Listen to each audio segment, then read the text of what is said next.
gusa na Yesu ni urugendo rutarangira, uzarangira igihe nzamubona amaso ku maso. Ntirushobora kuba tiktak, kandi ibyo bintu Imana irabishaka. Irashaka ko usa na Yesu kuruta uko ishaka kubyara, kuruta uko ushaka kutunga, kuruta uko ishaka kushaka, kuruta uko ushaka kujya. Irashaka ko usa na Yesu. Nubwo n'ibyo bintu byose bitubonera ku isi by'umugisha nabyo bitubereye, nabyo bituryoheye, ariko muri byose irashaka ko usa na Yesu. Imana ishimwe cyane. Haleluya. Imana itugirire neza. Ibyo rero byihuta by'iterambere bidufasha byaduteye nyine ubwo bumuga bwo kurushaho kutabasha gutegereza Uwiteka. Rimwe na rimwe Imana y'imbabazi habubwo ibyo tuyisaba ibiduha vuba bidatinze, bikadukomereza umutima, bikaturyohera. Uzi uganira n'umuntu avuga ati nakoze amasengesho y'iminsi 3 akazi karaboneka, ndamenya gutya umugore n'umugabo ndamumenya, ibintu birakunda birampira, nakoze ibyo bintu biraryoha, kandi twese Imana yigeze kubidusogongeza. Igina bidusogongeza nuko ibitinze ari byo bitinda mu bwenge bwacu, ariko hari ibintu Imana iduhera ubuntu, hari n'ibyo iduha tutasabye. Ubu twasengeye kubyuka, bamwe mwasengeye ako kazi murimo ko mwagize umugisha bikagenda bifunguka bikagenda birushaho gufunguka. Nshuti z'Imana, ariko kubitinza ari byo bivuna umutima. Iyo byagukubise bagirwa ibindi byose ubona gutyo gusa utanabisengeye cyangwa senze gato bigahita biboneka. Imana rero muri sovereignty yayo, mu butavogerwa bwayo, mu budahangarwa bwayo, ihitamo rimwe na rimwe gusubiza abera iyo basabye ako kanya, bikabubaka, bikabaryohera ko twese turyoherwa nabyo, bikadutera kurushaho kuyizera, bikadutera kurushaho kuyiringira. Ariko nanone muri bwa budahangarwa bwayo na bwa butavogerwa, ahandi ijya yemera ko ibisubizo byayo bitinda. Hanyuma uko gutinda Uwiteka akagusuzumisha kwizera kwacu. Umva tugakubitika, bamwe tukibaza ngo ese koko Imana yumvise gusenga kwanjye. Hari n'abakubitika ku kigero bashidikanya urukundo rw'Imana. Ese Imana irankunda? Ubu yaba inkunda byari kugenda uko? Ariko Imana iragukunda, biri mu ijambo ryayo. Nirigwira muri wowe uzamenya ko igukunda ntaho bihuriye n'ibikubabaza n'ibikuje, uzamenya kubitandukanya. Ndababajwe ariko urukundo rwayo ntirunyeganyezwa. Imana ishimwe cyane. Rero mu bwizerwe bwayo n'ubutavogerwa bwayo ariyo sovereignty yayo, ihitamo gusubiza vuba, ifite no gutinda uko ishaka. Hanyuma muri uko gutinda igasuzuma ikizamini kikaza cyo kwizera kwawe. Gutegereza Uwiteka rero ntibyagombye gutera uwizera Kristo kwiganyira no guhangayika. Nubwo bidushyikira ko duhangayika tukiganyira, ariko siko byagombye kumera, kandi ntiwagombye guheraho. Gira iminsi yo guhangayika no kwiganyira, ariko tugira iminsi yo kuharenga, kuko birashoboka hari abaharenze basogongeye ku kigeragezo kimwe n'icyawe, ku mubabaro umwe n'uwawe, ariko baraharenga. Burya nawe waharenga kubw'imbaraga z'umwuka w'Imana muri wowe. Imana ishimwe cyane. Gutegereza Uwiteka rero ntibyagombye gutera uwizera Kristo kwiganyira no guhangayika. Kubera iki? Kwiganyira no guhangayika ni nk'indwara imunga, ni nk'imungu mu kwizera k'umuntu, ni nk'umungu mu byiringiro by'umuntu. Mbese biragutebeza kuruta naho wari wibereye. Warusanga ngo ikibazo kikugoye ushaka ko Imana igutabara, ariko noneho guhangayika no kwiganyira bigiye kurushaho gukomeza cya kibazo. Nta bintu na bimwe Imana yigeze itubuza bitadufiteho ingaruka, bidafite icyo byica muri twebwe. Kuganya ntibikubaka, ntibigutera kurushaho kwizera Imana no kwitumbira, ahubwo biraza bikagutsikamira, ukajya umera nk'umuntu wikoreye amatoni. Niyo mpamvu Umwami Imana atifuzaga ko tubituramo. Muri Matayo igice cya 6:27 uze gusoma habanza n'aheruka, nasomye no murongo wonyine, ariko aratubwira ngo ninde muri mwe wiganyira wabasha kwiyunguraho umukono umwe? Ninde muri mwe ngo wakwiyongeraho basi umunsi wo kubaho yabizaniwe? Mbese izo mbaraga zikuye mu kwiganyira. Ngo ninde se wakwiyongeraho uburebure gatoya abikuye mu kwiganyira? Ninde wakwikemurira ikibazo abitewe no kwiganyira? Ntawe. Muri make birimwe igihombo gisa. Hepfo ahangaha hepfo ya 27 hari natubwira ngo uko data byose abyitayeho. Data arabizi byo dusaba, abyitayeho. Ndetse n'ahantu hatubwiye ngo abapagani nibo bamera batyo, nibo bakwiriye kwiganyira ibyo bazarya ejo nuko bazaba hejo. Ngo abapagani, mbese ibyo ni ibisanzwe mu bapagani, ariko iyo bigeze mu bana b'Imana burya si ibisanzwe. Ko mbaza ngo ejo nzabaho nde? Burya siko ngo si ibisanzwe. Dukwiriye kuharenga kubw'imbabazi z'Imana. Ushobora kuba ariho uhagaze uyu munsi, ariko gira intego yo kwifuza kuhava. Byifuze, saba ubuntu Imana itanga, saba imbaraga Imana itanga, uharenge, tuharenge. Imana ishimwe. Ntabwo duciraho iteka ko ariho turi kuko twashobewe. Jambo ry'Imana ryatubwiye ngo yibuka imiremero yacu, ikibuka ko dukoze mu mukungugu. Irabizi kucoga, irabizi kuryamukira, twavuga Imana nayo nasenze uyumva uyu munsi ntago dibusenge. Ba Hortense bavuze ngo rega n'imisi yo kwiza, ntabyo ndibwirizemo ukiyorosa. Tujya kuranza apfa gutega amatwi. utega amatwi nawe bagifite agatege muri hari undi waretse no gutega amatwi. Ibyo bintu ntibidukwiriye kuko biradutebeza, ntacyo bitumariye, kandi ngo ibyo ngibyo byagenewe abatazi Imana. Ariko wowe ufite so wambika uburabyo, ngo mu bwiza bwa Salomo ko yambaye kose nigeze amera nk'uburabyo. So ugaburira inyoni, so wabaza imisatsi yo ku mutwe. Imisatsi yo ku mutwe wanjye iragwa buri munsi nyambona yaguye. Data z'umubare w'imisatsi yo ku mutwe wanjye. Data. Kwiganyira si iby'abana b'Imana. Abana b'Imana bashobora kuhaca ariko ntibagenewe kuhaguma. Kandi kuhaca nabyo si ihame ngo nzahore mpaca se uko ikibazo kiza nongere nganye, ahubwo bya bindi nabonanye Imana mu myaka yatambutse bintere kwiringira ko nibi bikomeye bimpagaze imbere nabyo nzahatambuka ntarize kwiganyira. Imana ishimwe cyane. Haleluya. Ikindi kintu aho bibabarije, bibabaza umutima w'Imana. Kuganya bibabaza umutima w'Imana. Yesu yahindukira abigishwa be bari mu bwato muri Matayo 8, ndasoma umurongo 26 gusa. Yari kumwe nabo ngo yisinziriye mu bwato, umuraba uba mwinshi, umuhengeri wenda kubarengera, baramutabaza. Urabyumva ku murongo 26 ngo arabaza ati niki kibateye ubwoba mwa bafite kwizera gukemwe? Mba numva yarabarebye nk'igitsuri. Bantu tugendanye, bantu nagabura imitsima mureba, bantu nazuye abapfuye mureba, niki bate? Kandi mba numva nanjye iyo kwizera kwakubititse, mba numva nanjye aruko Yesu ari mwambaza toruta ni neza yanjye wabonye n'ubuntu bwanjye bwose nakurengurukije n'akazitiro nakubatseho n'imigambi ya Sekibi naburijemo. Mba numva ari nk'uko Yesu yambaza, kandi nawe niko yakubaza ukurikije ubuntu bw'Imana wabonye, ukurikije aho wagiye utabarirwa n'Imana, ukurikije neza y'Imana yagiye iguha. Yari gukomeza ikaba Imana yizewe kandi iyo neza utayibonye. Yemwe mwabafite kwizera gukemwe, Imana itugirira ubuntu. Ngo araza ati niki kibateye ubwoba mwabafite kwizera gukemwe? Maze arabyuka cyaha umuyaga n'inyanja biratuza rwose. Afite imbaraga z'icyaha umuraba ugatuza rwose. Ntabwo ibyawe n'ibyanjye byamunaniye, ni igihe. Agira igihe cye yashyiriyeho ibintu kuba. Imana ishimwe cyane. Kandi ikindi nshuti z'Imana, suko data atitaye kubiturushye, ahubwo ashaka ko twiga kubimuha. Ntiwagenewe kubyikorera, kuko nubyikorera birakwica, birakuzimiriza kwizera, birakuzimiriza umuhamagaro, birakwambura umunezero w'agakiza, biragutera umushiha no mu nkanyari, ibifuna za hypertension n'imitwe idakira, biratumara nidukomeza kubyikorera. Yesu niyo mpamvu atigeze yifuza gukomeza kubyikorera, ahubwo arashaka ko wiga uko babimuha, twigisha uko babiguha. Imana ishimwe cyane. Haleluya. Yaduhaye rero uburyo bwo kubimuha. Mu rwandiko rwa mbere rwa Petero igice cya 5 umurongo wa 6 n'uwa 7. Urwandiko rwa mbere rwa Petero igice cya 5 umurongo wa 6 n'uwa 7. Data ntiyifuza ko wikorera ibikorushye, kandi suko data atabyitayeho. Kuko nta jambo ryo gushyeshya, ryo guflata, ryo gushyiramo umunyu riba muri Bibiliya. Ndaguhakaniye.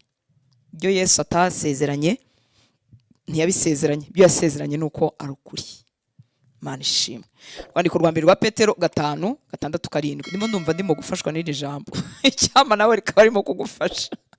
Urwandiko rwa mbere rwa Petero igice cya 5 umurongo wa 6 kugeza ku murongo wa 7. Haravuga ngo nuko mwicishe bugufi muri munsi y'ukuboko gukomeye kw'Imana, kugira ngo bashyire hejuru mu gihe gikwiriye. Niyo mpamvu iminsi yo gusenga ari iminsi yo kwicisha bugufi, n'uburyo bwo gusaba Imana bukwiriye kutubera iminsi yo kwicisha bugufi. Ko tuvuga ari uburenganzira bwanjye, busa ni gute Imana iraza kuba atari Imana nitagira gute? Iraba ari Imana yabikoze, iraba ari Imana itabikoze, iraba ari Imana yabikoreye ku gihe cyawe, iraba ari Imana yabikoreye ku gihe cyayo. Yewe mu bisubizo byayo ifite yego na oya na tegereza. Iraba ari Imana yavuze oya karema, iraba ari Imana yavuze yego, iraba ari Imana yavuze tegereza. Ariko guca bugufi buyintera kureka Imana ikaba Imana. Nanjye rutanse nkaba umuntu uryama ntamenye naho ari, umuntu wa umuka wavamo gahita birangira. Ibyo bidutera guca bugufi no gutegereza ku Mana. Nuko aratubwira rero ngo nuko mwicishe bugufi muri munsi y'ukuboko gukomeye kw'Imana. Buri wundi gusenga n'ibyo abantu bicishije bugufi, ibindi so gusenga. Byasengeshe mu Farisayo ngo Mana ngo urabizi ngiye ko nameze nk'abaye abantu b'abanyazi n'abambuzi n'abakoresha bikoro, urabizi ko ngewe niyiriza kabiri mu cyumwe, urabizi ko nta turajuru ndasiba, urabizi ko ntanga amaturo n'ibya10. Ashwi ko si ugusenga. Ubwo nyine n'ubufarisayo, iryo nyine ni idini. Gusenga n'umutima uciye bugufi urimo gutabaza Imana. Waba utabaza ku bwawe, waba utabaza ku bw'umuryango wawe, waba ugira ubuntu hawe agatima ko gutabariza igihugu n'itorero, gutabaza no ku muntu uciye bugufi. Mana ishimwe cyane. Ubundi kwiyiriza bivuga guca bugufi, kuko iteka mu isezerano rya kera Abisiraheli iyo babaga basabwe kwicisha bugufi niko habagaho kwiyiriza, kwambara ibigura no kurambarara. Rero kwiyiriza ubundi ni ibyo guca bugufi, ntabwo ari byo kwereka abantu ko turi so spiritual. Ikindi ntukeneye kubihisha cyane ngo nibwo Imana ikwemera, kuko iyo ari corporate prayer ari ibintu biduhuza twese, tugomba kubyamamaza. Nose twabigenza gute? Nta kundi twabwira ngo twiyirize dusenga kandi tutanabivuze. Twabihisha Yesu, tugomba kubyandika kugira ngo bigire abandi bantu bakangura. Ari ibyanjye biri personnel sava, ariko niba n'abantu bazabimenya ko wirije. Ari igihe tugira ibintu bihengamye bitari byo, kandi Imana ireba mutima. Ngo nuko mwicishe bugufi muri munsi y'ukuboko gukomeye kw'Imana, kugira ngo ibashyire hejuru, wumva aka kantu gafate mu mutwe mu gihe gikwiriye. Hanyuma kuri 7 inshuti y'Imana akavuga ngo muyikoreze amaganya yanyu yose kuko yita kuri mwe. Uzi ko Imana guhamagara uyu munsi avuga ati mpitike, ejo guhamagara ati ngurira ibyo kurya, ejo guhamagara ati minerval y'umwana. Uzi ko birambirwa kuko ntushaka ko Imana kwikoreza ibyo byose, ariko data yaravuze ngo munyigoreze amaganya yanyu yose kuko nita kuri mwe. I do care. Imana itwitaho. Imana ikwiriye icyubahiro. Ninde wahwana nayo? Turarambirwa abantu, twebwe turarambirwa. Niyo ufite agatima ngo wumva ngo kabaye keza data, ngo wumva ngo gatangiye kuba keza, umuntu se nabikubwira inshuro zingahe tuvuga atari kuyuwe nta kindi ampamagarira. Ariko Imana ishimwe yahishe ibintu byo mu mitima yacu. Manyuma mukanye kumwitaba allo, umaze kuvuga utari kuyuwe. Mana y'imbabazi, uri mwiza nta usa nawe.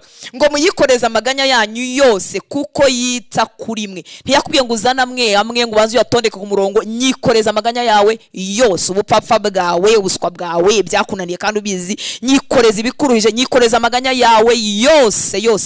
Data niwe muntu tugomba kujya imbere tudatondetse umurongo, tutabanze kuvuga ngo ndabanza ikiye ngo batangaya bavandimwe batangaye inshuti ze, ndabanza ikiye nta kibanza n'igiheruka jya ukuri ubimubwire.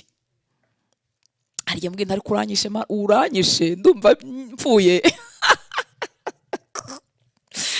Ninyegura kuko ndumva umuko ugiye guhera. Imana ni nziza abantu b'Imana. Imana ni nziza kandi iratwegura. Uzi ko ikwegura ugagiye usigara ugishaka kigihari, ariko umva ntigipfuye nyine kiguhesheje umwuka. Data akwiriye icyubahiro. Ni mwiza kuruta uko tumuririmba. Ngo muyikoreze amaganya yanyu yose kuko yita kuri mwe. Mwihanganire mbasomere n'icyongereza. Ni Igifaransa. Therefore humble yourselves under the mighty hand of God, that he may exalt you in due time. Ndagira ngo ufata akantu ka due time nubwo waba ufite icyongereza kingana n'icyanjye. In due time. Imana ifite igihe cyagenwe. Tegereza igihe cyagenwe. Imana ishimwe cyane. Mu Gifaransa ho batubwiye ngo au temps convenable, mu gihe cyagenwe. Hallelujah. Ngo casting all your care upon him. Casting all your care upon him, for he cares for you. Ntabwo Imana ivuga ngo I don't care. He do care. Niba ariko bavuga he cares, ibyitayeho. Mu Gifaransa akavuga ngo imiez-vous donc sous la puissante main de Dieu, afin qu'il vous élève au temps convenable. Hallelujah. Kandi ta convenable y'Imana igenyurana niya urutanse abantu b'Imana we.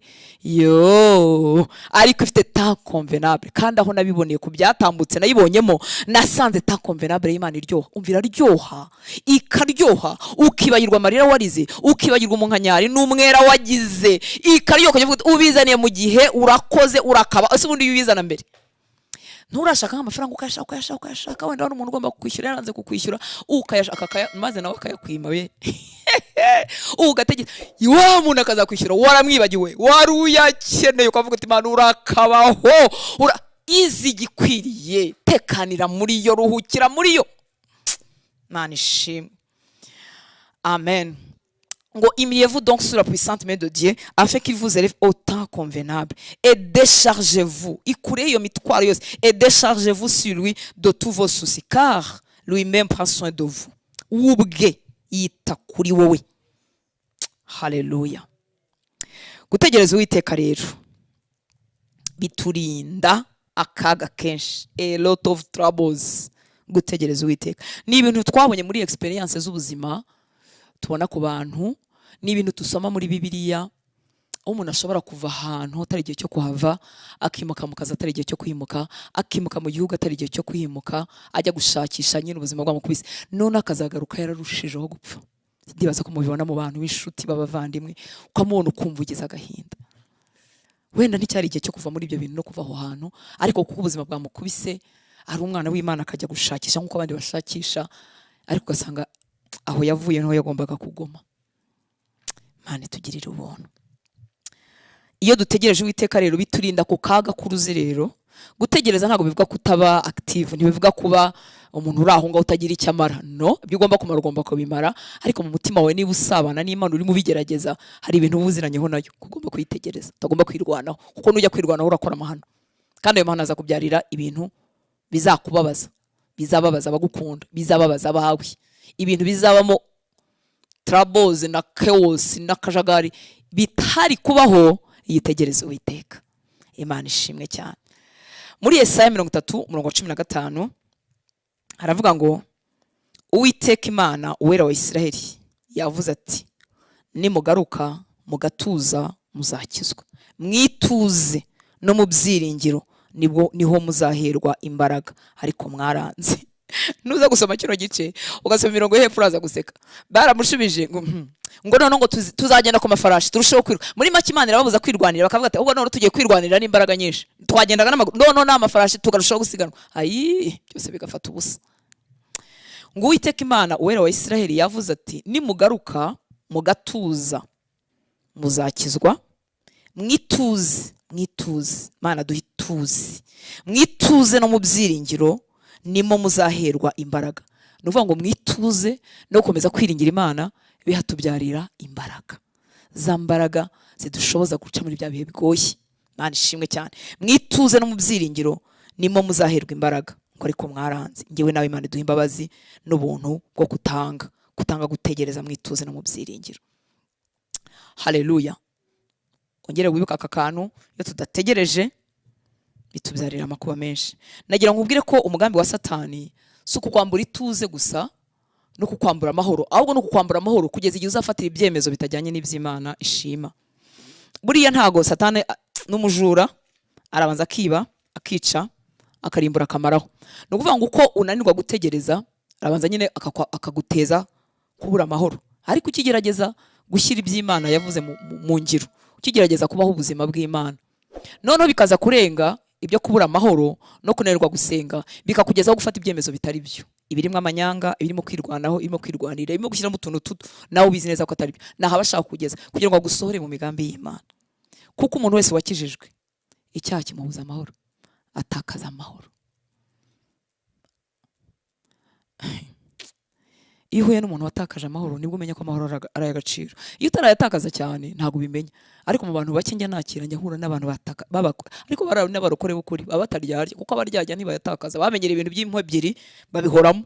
Ariko abo ngabo bari abakristo barimo bagerageza gukurikira Imana, bukiye birwanaho mu manyanga n'utuntu nk'uto tukwirwanaho. Kandi kwirwanaho, wakwirwanaho ushaka ubukungu, wakwirwanaho ushaka gusubiza amarangamutima yawe kugira ngo aryoherwe, wenda wababajwe, wagihemukiwe, utuntu two kwirwanaho ni twinshi. Wakwirwanaho usubiza inabi wagiriwe, umuntu yakugira inabi nawe urayimushubije, noneho warangiza kuko uri umwana w'Imana ukabiburiramo amahoro.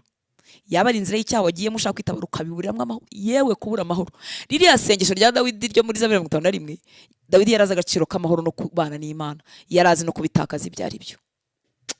Imana itugirire imbabazi.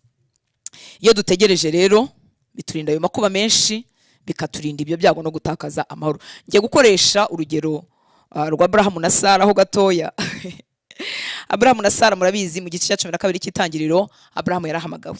Wenda sindi buvugaho byose. Abrahamu arahamagarwa, Imana imubwira ibyizamukorera, kuzamushyingura ubwoko bukomeye mu rubyaro rwe, hazavamo abantu bazangana byinshi umusenyi wo ku nyanja, inyenyeri zo mu kirere, ku isi yose. Ariko Imana yitanga amasezerano irirambura nk'Imana ngo ku isi yose izahererwa umugisha muri Abrahamu, kandi koko yahererwa umugisha muri Abrahamu mu rubyaro rwe ari we Yesu Kristo. Uyu munsi twese turamwitirirwa. Ibyo bintu ntabwo byakwirwaga mu bwenge bwa muzehe, ariko Imana ntiyatinye kubibwira. Imana ivuga ibintu ibizi ko bidakwirwa mu bwenge bwacu, ariko ntibibuza kuyivuga. Ibizi neza ko nta kizayibuza gusohoza imigambi yayo.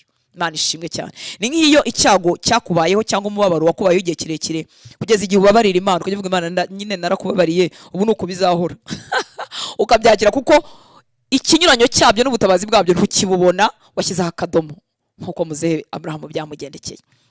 Imana iramuhamagara utekereza iyo myaka yose. Ku gice cya 15 Abrahamu ananiwe, arimo abwira Imana ati umugaragu wanjye ndabizi ni uzaragwa ibyanjye. Ni nk'aka abwira Imana ati winshinyagurira, kuko Imana yagarutse ku gice cya 15 ubwo haciyemo imyaka, kandi twebwe turabona ari amashapitire, ariko kuri bo byari imyaka. Imana irongera agaruka terega nuwo mu rukiryi rwawe niwe uzaragwa ibyawe, niwe uzagirwaho nabyo byose nakuvuzeho.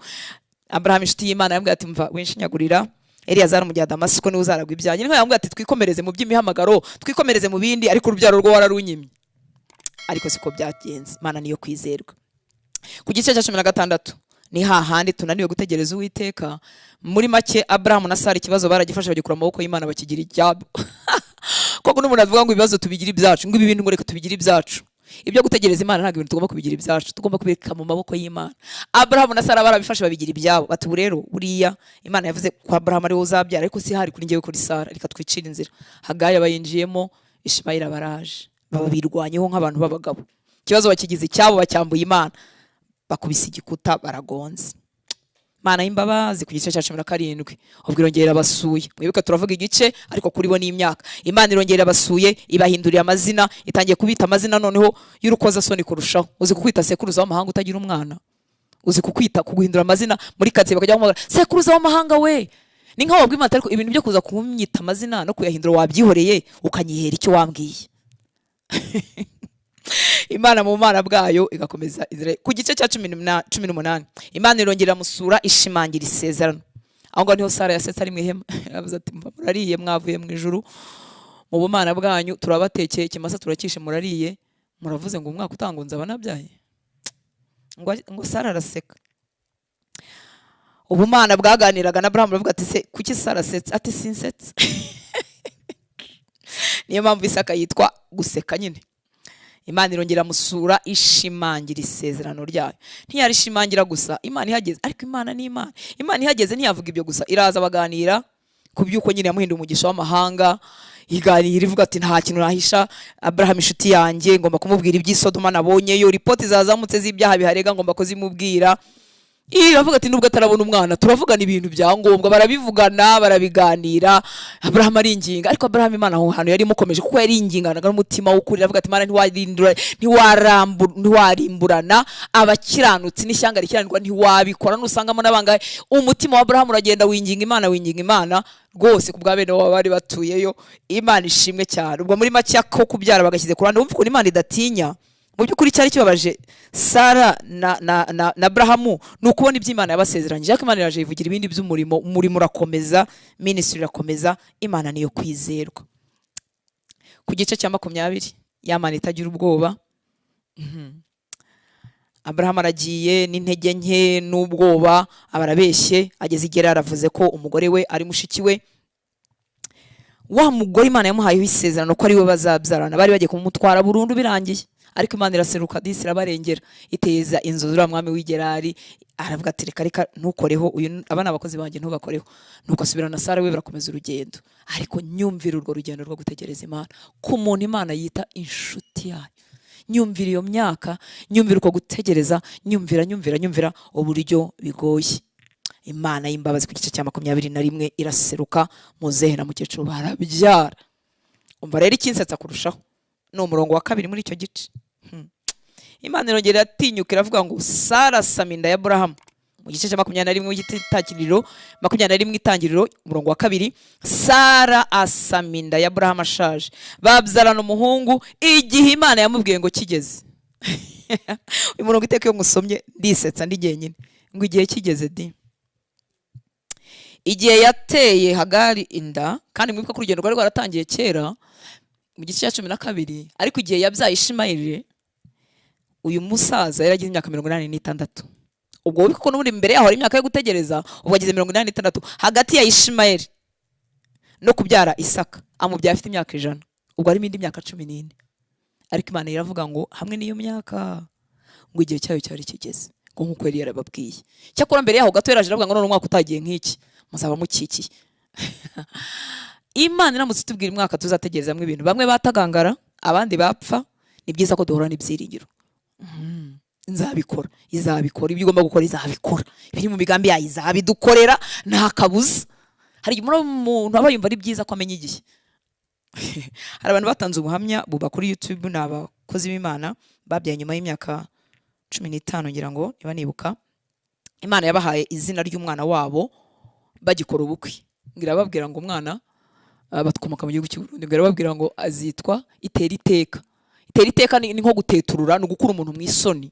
Ariko tekereza wikoreye ubuko uwo munsi Imana irakubwiye ngo umwana wawe ngo uzamwite itera iteka, ubwo so umwana wawe wamutekereza mu myaka ingahe? Sako kanya ubwo nyine turaryamira iryo joro tunatwite mu mezi 9 tuzaba tubyaye. Ubwo se icyo bivuga mu mvugo yacu, ariko itera iteka yaje kubitera iteka nyuma y'imyaka 15 yaruzuye 14 n'amezi. Itera iteka nibwo yavutse. Icyo gihe nibwo bamenye ko burya Imana yavuze ngo itera iteka yari izi kivuga ko izabaterura hagati y'ikimwaro, izabateturura hagati y'uvuga ati Imana yanyu izabateturura. Ubuhamya bwabo ndabukunda kuko uriya mu mama abivuga neza, akavuga ati imyaka namaze mbona negatifu. Urabizi ya test de grossesse mbona negatifu ataho rero itera iteka yagereye mu nda nkabona positif. Narongera nkabipima kandi nzi ko ari positif kugira ngo positif nyibone nongere nyisome nimara igikomere cya negatifu. Imana itera iteka, Imana irateturura, Imana iratabara. Ku myaka 100 muzehe arabyara, babyara umwana. Hanyuma Imana yo ibyita igihe Imana yamubwiye kigeze. Ikizamini cyo gutegereza Uwiteka, ikizamini tukigongeramo ibikuta. Ariko ndasaba ubuntu bw'Imana ngo icyo kizamini urimo kigutere kurushaho gusa na Yesu, kigutere kwiringira Imana, kigutere gukura amaboko ku bindi byishingikirizo, kidutunganye. Kandi kiradutunganye, kigenda kitumara mu magambo y'imfabusa, kikagenda mu cyongereza bavuga ngo at the set time day. Imana yari yarayisetinze, cyari iki? Tugiye gusenga. Imana ishimwe, iguye kwitegereza, mwituze wihanga, ikubwiriza imbaraga nshuti y'Imana, ikwigisha uko wayikoreza amaganya yawe yose. Icyo nakongeraho, witinda wibaza intambara zawe niba ari za Satani, kuko ibi bivunnye imitima y'abera benshi. Ngo se ngo ubwo nabwirwa n'iki ko ari karande, nabwirwa n'iki ko ari uburozi, nabwirwa n'iki ko ari Satani, cyangwa ko ari Imana irimo igerageza. Uzi ko udakeneye kumenya aho biva, kuko inyifato muri byombi irasa. Yaba byaravuye kwa Satani, inyifato irasa. Yaba byaravuye ku Mana, inyifato irasa. Iki nagira ngo nkubwire yuko nubwo byava kwa Satani bidashoboka kugeraho Imana itabyemeye. Kuko ari twumva ubwami bw'umwijima, yes burakora, barakorana n'umwete amanywa n'ijoro, barabizi ko bafite igihe gitoya, ariko nta kintu kiva mu bwami bw'umwijima kingeraho njyewe ubugingo bwanjye bwabitswanywe n'ubwa Kristo muma Imana itacyemeye, itagihaye uruhushya. Iravuga ati mwasa urutanze yasabwe ngo agosorwe, yego tubahaye uruhushya, akabagenera naho bagera naho batagera. Kwa kundi byagenze kwa Yobu, akavuga ati mva mukore ku bana, mukore ku butunzi, ariko ntimukore ku bugingo bwe. Bya bindi Yesu yabivuze ngo Petero, Satani yabasabye ngo abagosore papa batere hejuru nk'amasaka, ariko nagusengeye kugira ngo utarekeraho kunyizera, kwizera kwawe kudacogora, numara guhinduka uzakomeza abandi. Nukuvuga ngo imyambi n'amacumu byakugezeho Imana yabihaye uruhushya, ndetse bimwe byayiturutseho. Icyo kintu dutinya kukivuga, ariko niko kuri. Rero ntukeneye kwibaza ngo se ngo barandoze, ngo se ngo baragize gute. Wowe baho nkuko abera babaho. Ngwino dusiganwe, ngwino twibagirwe biri inyuma, ngwino twihutire gusingira ibiri imbere, ngwino twifuze gusa na Yesu, ngwino dusenge mu gihe cyo gusenga, twize mu gihe cyo kwiriza, twige ijambo ry'Imana, tubane n'abere, tugire fellowship ya kivandimwe. Ngwino dukora ibyo dusabwa gukora, umwuka w'Imana tuganza, twuzure, gusigwa no muri kuzamenagura uburetwa aho bwaturutse aho ariho hose. Igihe kizagera mbirusha imbaraga, niba ari n'abarozi biteranyije, igihe kizagera mbirusha imbaraga, uko ugenda urushaho gusa na Yesu no kumwiringira, igihe kizagera mbirusha imbaraga. Ntukeneye kumenya ngo ndumva ngo kuko dutinda mu bintu bitagira umumaro, ngurumva ngo ngiye ngo naramubonye ngo naramurose ngo niwe wanduze. So what? Umaze kumenya ko ari we, kudafite n'imbaraga zo gukomeza kumukunda, uraje umwange utsindwe buri munsi. Kumenya ko ari we bitumara amatsiko nyine ya kimuntu, ngurumva ngo biranyongera kwirinda. None utarabirota ko atari bwatangira kuroga warinzwe nande cyangwa abandi barozi utazi. Reka buri Imana ibintu twereka, umva isi y'umwijima nimbi, yuzuye ububi n'ubugome, ku buryo Imana yitweretse yose ntitwazongera no kunyeganyega, ntitwava mu nzu. Wajya ubona ukabona amadayimoni barimo barazunguruka ukabona abantu baruzi ko bakijwe burya n'abarozi, ukabona abantu baruzi ko bagurimo bagushyikira burya bazanwa no kukumanura no kukugwisha kudakomeza gukora Imana. Wabigira ute? Irakabiduhisha, igituha ibidutera umutwaro wo gusenga. Nakumaragara ari impungenge, kudakwiriye gutinda wibaza ngo byaturutse he, barandoze baranteze. Yego rega nabo barakoreshwa, ariko hari umwami uba hejuru ya byose. Reka ngusomere iki cyanditswe dusenga muri Luka 22 murongo wa 53 muri Bibiliya ijambo ry'Imana. Luka 22 murongo wa 53.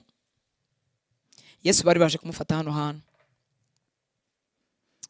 kampere kuri 52 ngo hanyuma Yesu abaza abakuru bo mu batambyi n'abatware b'abarinzi b'ingoro y'Imana n'abakuru b'imiryango bari baje kumufata ati kuki muje mwitwaje inkota n'amahiri nk'abaje gufata igisambo iminsi yose nahoranaga namwe mu rugo rw'ingoro y'Imana ntimugire icyo munkoraho none iki gihe ni icyanyu kuko ari icy'ububasha bw'ikibi. Ndagira ngo ushire ubwoba n'impagarara umutima wawe utekane. Bwami bw'umwijima burakuremereye, abakwanga kuko ni benshi, abagukomanyiriza, abarozi n'ibiki n'ibiki, ibyo byose birashoboka pe, biratuzengurutse. Ariko dore Imana iba yabyemeye. Muri make ntimwamfashe ku mugaragaro, ntimwamfashe ku manywa nahoranaga namwe mu rusengero, ariko iki gihe ni icyanyu kuko ari icy'ububasha bw'ikibi. Imana igiye permeta ububasha bw'ikibi bukaba ku mukunzi wayo nkuko bwabaye kuri Yobu, bukamurusha ijambo akamera nk'utarigira, bukigaragambya kuko ni igihe cy'ububasha bw'ikibi. Ariko umunsi n'isaha ntarengwa ugiye Imana izashyiraho akadomo kazaba kagiyeho, ububasha bw'ikibi buzaba bushyizweho iherezo. Bera b'Imana nimukomere, mureke dutumbire Yesu, mureke twifuze gusa nawe, mureke tugambire kumubaza ngo imigambi yawe n'icyo wagambire gukoresha ubu buzima wantije. Mureke dukura amaso ku bitagira umumaro. Imana y'imbabazi ikwegure. Uzi uburyo imibabaro yatwambuye abanyamihamagaro bari kudufasha imihamagaro, bafite imihamagaro myiza, babigisha b'ijambo ry'Imana, b'abanyamasengesho, b'abahanuzi beza, ariko ibizaha bamwe ntibyababashije, ariko babashijwe n'imibabaro, bararambaraye, baretse kuvuga ubutumwa bwiza bari bafite, bararambaraye ntibagisenga. Abandi kubw'umu amahoro makeya no gutakaza icyo Imana yavugaga byabageje no mu cyaha kiragatsindwa n'Uwiteka, kikambura umuntu, kikamura mu imbaraga, kikamubuza ubutware yahoranye, kikamwambura ijambo kandi arifite mu mutima n'ubutware, ariko rikagenda rikarimunga umuntu akananirwa guhagarara no gushikama. Umwami Imana yegura abo bera bose, yegura abo bera, yegura abo bera bagenzi bacu dufatanyije urugendo, yegura abo bera bari ijwi rigera kuri benshi bagakizwa bagahumurizwa. Ni wari uhumuriza abandi, none uyu munsi urarambaraye kandi wari ufite abantu ibihumbi bo guhumuriza bagakomera. Imana ikwegure kuko imibabaro yo yaje duhinduka abantu birebaho gusa. Imibabaro yatubashije twibagirwa ko hari abandi bantu bababara, twajya ngo nitwe nyine twababajwe ku isi, mbese ngo niwe wenyine warenganye ku isi. Oya, si wowe. Imibabaro yuzuye isi hirya no hino, ariko Imana dutwaje iyo tubimuhaye ngo abyikorere, dukomeza urugendo amahoro, tugasohoza ibyo tugomba gusohoza, tugahinduka ibikoresho by'umumaro mu biganza bya Data. Ubwami bw'Imana bukeneye abantu, twese ntiturambarazwa n'imiheto n'imicumu byose umwanzi adutera. Ninde uzavugira umwami? Ninde uzagendera umwami? Umwami akeneye kumubera akanwa, akeneye kumubera amaboko, akeneye kuba agutiza umutima we kugira ngo wingingire abandi abarushye. Nshuti y'Imana, uri igikoresho cy'icyubahiro mu biganza by'Imana, wirambarara. Rya gaburira umwuka wawe kuko ntiwakwibyutsa. Gaburira umwuka wawe, usome ijambo ry'Imana utakirishaka ariko urisome, usenge utabishaka ariko usenge, udafite imbaraga zo kwiriza ariko ubikore kugira ngo umwuka wawe uhembuke. Usubiza amaso inyuma urebe neza y'Imana yigeze kukugirira, bikwibutse ko n'ibya none ahangaha uzabitambuka. Nshuti y'Imana, uba barashweho n'umwambi wa Satani bose tugiye turambarara, byazagenda bite mu itorero ry'Imana? Ko nta mwana w'Imana utagerwaho n'amakuba n'ibyago. Rya jambo ry'Imana ritubwira hariya mu rwandiko rw'Abefeso 6:6 batwigisha ziriya ntwaro z'Imana, haravuga ngo umwambi wa mubi wakumuriro adutera imyambi yakumurira akakubara neza, akavuga ariko utanzi muri yashoborwa n'iki? Niki cyamucecekesha akagabanya ariya magambo? Bakanyitegereza ubwami bw'umwijima bakavuga atanga tugeze kwagerageza tubona bakomeje, ariko nidukora hano ne umva ararambaraye tu, bakandasa umwami wakumuriro, icyo bita ku munsi mubi, kikaza kikaguhinguranya pafu. Utaba rero uri mugaburira umwuka wawe, witoza kubiha Uwiteka, witoza kumikoreza amaganya, ukarambara tukakubura nshuti y'Imana, kandi uri uw'ingenzi mu bwami bwa Data. Data kunyegurire kubw'imbabazi ze, akunyegurire ukomeze urugendo. Wenda ntufite n'umuhamagaro wo kugatuti wo kubwira benshi, ariko ufite gukomeza abana bawe, ufite kubigisha ijambo ryawe, ufite gukomeza umugore wawe, ufite gukomeza umugabo wawe, ufite ibyo wahamagariwe by'umumaro, ufite guhagararira ubwami bw'Imana. Rega bukeneye nabo buhagararira badacogoye. Mana ishimwe cyane. Harwo twibwira yuko ubuhamya buhamiriza abantu ariko aho twashubijwe, urutanze Imana mu bakinzo. Imana ishimwe cyane, tukagira ngo nibyo bitera abantu gukurikira Imana. Hari n'igihe iminsi mibi bitera abantu gukurikira Imana. Nyagira ubuhamya bw'umuntu twarabanye nyirwa ko n'abana babegeranye mu rugo. ndi kuvuga detail kuko we si public ngewe ndi public. Hari igihe nshyira abantu babandi hanze kandi bo batari public batarashyizwe ku karubanda nk'uko twisanze ku karubanda. Ariko aza kumbwira ikintu, yarakijijwe, aza kumbwira ikintu numvaga ari gishya mu matwi yanjye, kuko twarabanye nyine, arambona nkizwa, ambona nkizwa ngifite utuntu tw'utumodoka ngendamo agiye kubona abona ibintu bimpindukiyeho, mbese byampindukiyeho ahari. Agiye kubona abona n'amaguru yajemo, no kugenda n'amaguru, no kubura ijana rya bisi igihe twategerejaga ijana. Agiye kubona abona bimpindukiyeho, ariko ngo akabona ngo mfite umwete we Imana ni nziza. Akabona afite umwete wo kugana muri rwa rusengero nk'uko naruganamo, akabona afite umwete, ndacyazinduka ndacya. Uzi ko ibyo bintu nabyo bimuteye gukizwa da. Niko yambwiye ngo yaravuze ati ibyo ari byose ibintu bimubayeho ntago azongera gukurikira Imana. Agiye kubona abona umwete ngo ndawukomeje. Imana arikoresha ibyo ishaka mu buzima bw'abantu. Data turagushimye, uri mwiza kuruta uko tubivuga, uri mwiza kuruta uko tubiririmba, usumba kuri uko nakubwiriza, usumba kuri uko nakumenye, usumba kuri uko nagusomye, usumba kuri ibyo nabonye mu buzima bw'abera, usumba kuri ibyo nabonye mu buzima bwanjye bwite. Uri uwo kwizerwa. Ndingingira abahungu n'abakobwa duciye mu bintu bitugoye, ndinginga ngo imbaraga zawe zitubyutse, imbaraga zawe ziduhembure, duhe gutegereza mwituze no mu byiringiro, duhe kuguhanga amaso. Iyi teste yo kugutegereza ntidutsinde Mwami, twegura aho twatsinzwe n'ikizamini, twegure twaratsinzwe, umva twaratsinzwe, turijujuta, turadudura, twegure kubw'imbabazi zawe Mwami, twegure. Egura aba bakobwa batsinzwe bagashaka kwirwanaho, egura aba bahungu batsinzwe, egura abagore n'abagabo batsinzwe, egura aba bagaragu bawe twatsinzwe twitirirwa izina ryawe dutoza abandi by'urugendo rwo gukiranuka, twegure kubw'imbabazi zawe. Erega iyo umuntu atsindwa mu mutima ariko urugendo kirukomeje, ari mwavuga ariko mu mutima yarapfuye, egura nabo bapfuye mu mutima nyamara inyuma bagihagaze, twegure kubw'imbabazi zawe. Reka uyu munsi Mwami wongere utugaburire nk'uko wagaburiye umugaragu wawe Mwami w'Abameriya, arimo yisabira gupfa avuye gukora umurimo ukomeye, aravuga ati kubaho ntacyo bimaze, dore nijye muhanuzi w'Uwiteka usigaye, ngo ukamwohereza umutsima, ukamwohereza agacuma k'amazi, ukohereza ingabo zawe zikamugaburira, ngo akarya ngo nuko iyo nda akayigendera iminsi 40 kugira ngo asige amavuta bagomba gusiga abami n'abatware n'abahanuzi bamusimbura, abasiga amavuta arangiza umurimo wabone kwitahira, nuko amagara ava mu ijoro aramujyana. Mwami, ntitwifuza gukora umurimo wawe igice, ntitwifuza kugarukira hagati. Egura abo bose bari barambaraye, reka iri jambo n'ibihe byo gusenga nyagora ku ngoma n'ibindi byose wakoresha byamwegura, bimubera umutsima umutera imbaraga, yongere yeguka kwiringire ibyo yarashyize ku ruhande, yongera kwiringire, yiringire imbaraga zawe, yiringire kugira neza kwawe, yiringire igihe cyawe ko kitugora kugitegereza, ariko umuye kukiringira mwituze no mu byiringiro. Mwami, tukwikoreje amaganya yacu, mwikoreje amaganya y'abahungu bawe n'abakobwa bawe duhurira kuri iki gicaniro, ndayakwikoreje. Hari ibintu bigoye imitima, nanjye numva n'abantu bumva tukumva biragoye pe, ariko ibyo wowe urabizi kubibatwaza. Hari ibintu tutabona nuko tubakomeza kuko bitigeze bitubaho, bidasa n'ibyacu. Ndakwinginze ngo batwaze nabyo, batwaza buri muntu muri buri gace ke kamugoye, twaza abafite inzara babuze akazi, twaza abarwaje abana, twaza abarwaje abo bashakanye, twaza ababo bafite ababo bapagani babaruhije, twaza Mwami bakeneye gukikira abahungu n'abakobwa, twaza abakobwa n'abahungu bagejeje igihe cyo gushaka kandi bakwiringira, twaza mukunzi mwiza kandi bahuze n'ibyiza wabageneye kubw'imbabazi zawe.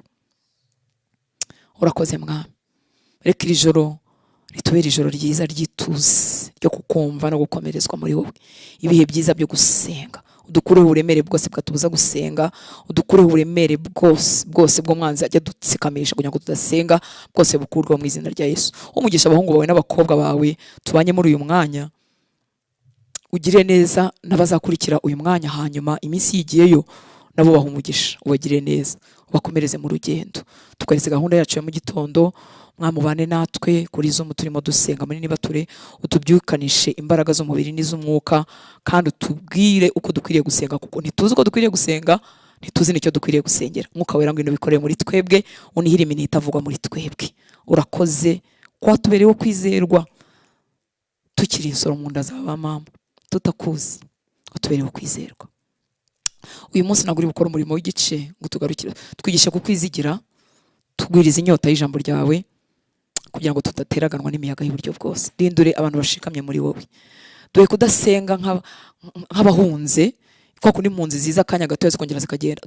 Dukize kubw'imbabazi, dukize amasengesho y'agahungiro, twubakira ubusabane mwami, dukomereze ku birenge byawe, dukomereze gutumbira uruhanga rwawe rwiza, tugushake byaciyemo, tugushake bitaciyemo, tukugirire umwanya muri aya masaha 24 waduhaye twese angana.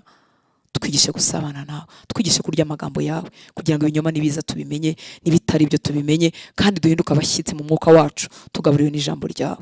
Urakoze mwami w'aba cyubahiro, kuzo, ubwenge n'ubwiza byose ni ibyawe. Umugisha abana bawe badufasha uyu murimo, abakozi bawe mwami w'abami batuma ijwi ryacu ribasha kurangurura rikagera kure. Ubaho umugisha, ntitubamenya ntibazwi wenda n'abantu, ariko wowe urabazi. Ubaho umugisha, ubagire neza, uduhe twese gukorera wowe, udukize kuba twakorera gushimwa n'abantu, twese dukorere wowe, kugira ngo ingororano zacu zitarangirira inanga. Urakoze papa, igihugu cyacu kigira umugisha, kigira amahoro, maraso yatwikira ubutaka bw'u Rwanda n'ikirere cy'u Rwanda. Udukize icyaha, utuzure, udukize ubupfumu, udukize uburozi, udukize kukwigomekaho, udukize umutima ugangaraye no gushinga amajosi, uduhindura ubwoko bugucira bugufi kandi bugukenera kubw'imbabazi zawe.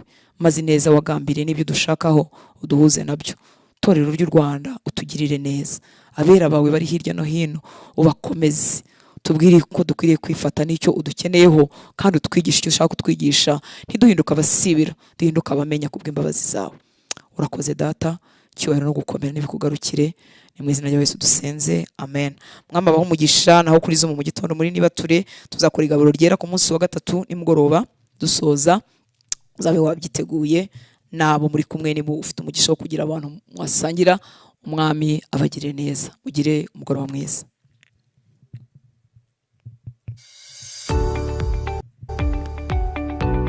Imana ishaka ko abantu bose bakizwa bakamenya ukuri. Semita TV